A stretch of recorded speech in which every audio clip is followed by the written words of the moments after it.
Bismillahirrahmanirrahim. Assalamualaikum warahmatullahi wabarakatuh. Alhamdulillah. Alhamdulillahi nahmaduhu wa nasta'inuhu wa nastaghfiruh. Wa na'udzu billahi min syururi anfusina wa min sayyiati a'malina. May yahdihillahu fala mudilla lahu wa may yudlil fala hadiyalah. Asyhadu an la ilaha illallah wahdahu la syarika lah. Wa ashhadu anna Muhammadan abduhu wa rasuluh. Arsalahu bil huda wa dinil haqq liyuzhirahu 'ala ad-dini kullihi walau karihal musyrikun. Amma ba'du, kedua calon paling berbahagia, hari ini adalah hari pertama kali kalian akan masuk ke pintu gerbang hidup berkeluarga, di mana setiap insan masuki gerbang hidup berkeluarga harus melalui pintu perkawinan terlebih dahulu. Dan pernikahan dapat dilaksanakan apabila rukun dan syarat nikahnya terpenuhi. Kita ketahui bersama rukun nikah itu ada 5. Yang pertama yaitu calon mempelai pria. Syaratnya yang pertama yaitu calon mempelai pria harus dipastikan bahwa dia itu betul laki-laki, ya bukan perempuan. Yang kedua yaitu beragama Islam.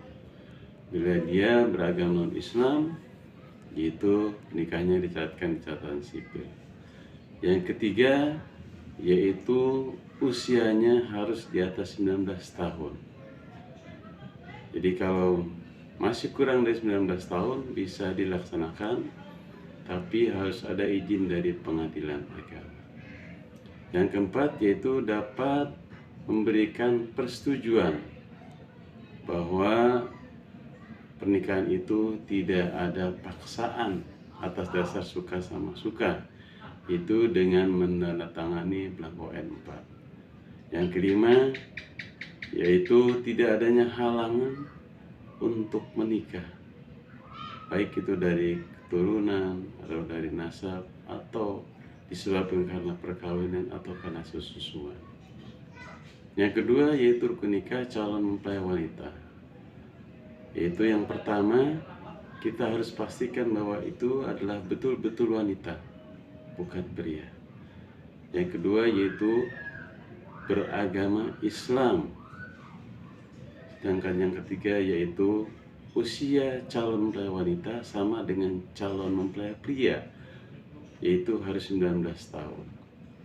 Sedangkan yang keempat yaitu harus dapat dimintai persetujuannya bahwa si calon wanita itu tidak ada paksaan atas dasar suka sama suka, dan menandatangani N4. Yang terakhir yaitu yang kelima, syarat calon wanita yaitu tidak adanya halangan untuk menikah, baik itu dari keturunan atau nasabnya, atau dikarenakan karena perkawinan, atau juga dikarenakan sesusuan.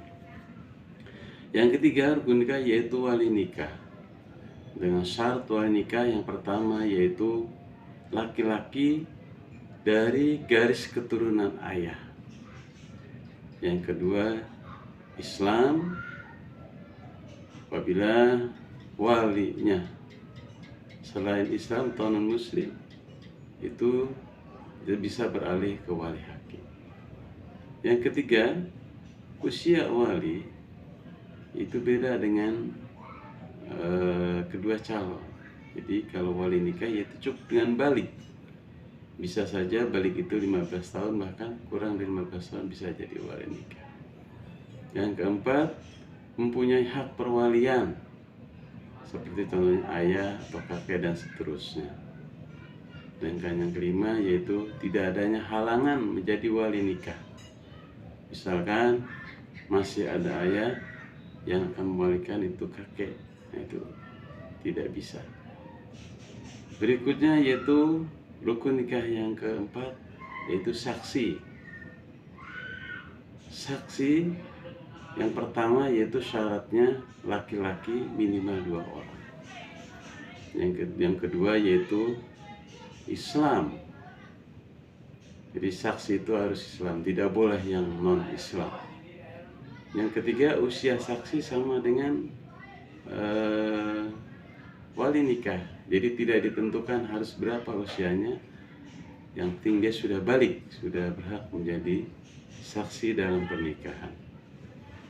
Yang keempat, yaitu saksi itu harus hadir di dalam ijab kabul atau dalam pernikahan itu sendiri. Sedangkan yang kelima, yaitu saksi itu harus paham tentang ijab kabul atau tentang pernikahan. Yang kelima, rukun nikah yaitu ijab dan kabul. Dengan syarat ijab kabul, yaitu harus ada pernyataan menikahkan dari wali nikah. Misalkan, ya fulan bin fulan, aku nikahkan dan aku kawin anak kandungku kepadamu. Jadi ada kata-kata menikahkan atau menikah. Yang kedua, yaitu harus ada pernyataan penerimaan dari calon mempelai pria. Misalkan saya terima nikah dan kawin. Sedangkan yang ketiga, yaitu syarat ijab kabul. Antara ijab dan kabul itu harus nyambung. Tidak boleh ada kata-kata terselip di antara ijab dan kabul. Sedangkan yang keempat, yaitu ijab kabul harus jelas. Jadi kepada siapa dia menikah dan dinikahkan. Yang terakhir, yaitu syarat ijab kabul, semua perangkat pernikahan atau perangkat yang berada di rukun nikah yang 5 itu harus ada di dalam satu majelis. Tidak boleh kalau beda tempat. Baik, hanya itu yang saya sampaikan. Karena rukun dan syarat nikahnya sudah terpenuhi, insya Allah pernikahan akan segera kita laksanakan. Dan kita doakan bersama setelah ijab kabul, apabila dua orang saksi menyatakan sah, kita doakan mudah-mudahan kepada kedua calon mempelai.